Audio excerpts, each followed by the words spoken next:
ഓണക്കാലത്ത് വിലക്കയറ്റം നിയന്ത്രിച്ച് അവശ്യ സാധനങ്ങൾ മിതമായ നിരക്കിൽ ലഭ്യമാക്കുന്നതിനായി സിവിൽ സപ്ലൈസ് വകുപ്പ് വിപുലമായ ഒരുക്കങ്ങൾ ആരംഭിച്ചു.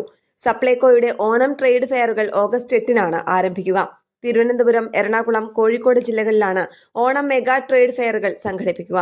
ഇതിനു പുറമെ 11 ജില്ലകളിൽ 16 മുതൽ 25 വരെ ജില്ലാ ഫെയറുകളും 126 നിയമസഭാ മണ്ഡലങ്ങളിൽ ഓണം മാർക്കറ്റുകളും നടക്കും.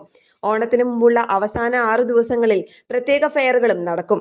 ന്യായവിലയിൽ പച്ചക്കറികൾ ലഭ്യമാക്കുന്നതിനായി ഹോർട്ടികോർപ്പിന്റെ സ്റ്റാളുകളും ഫെയറുകളുടെ ഭാഗമാകും.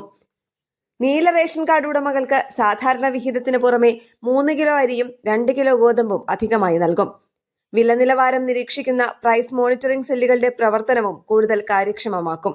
ഓണക്കിറ്റ് വിതരണം, വിപണി ഇടപെടൽ, നെല്ല് സംഭരണം എന്നിവയ്ക്കായി 448.05 കോടി രൂപ സർക്കാർ അനുവദിച്ചതായി ഭക്ഷ്യ പൊതുവിതരണ വകുപ്പ് മന്ത്രി അനൂപ് ജേക്കബ് അറിയിച്ചു.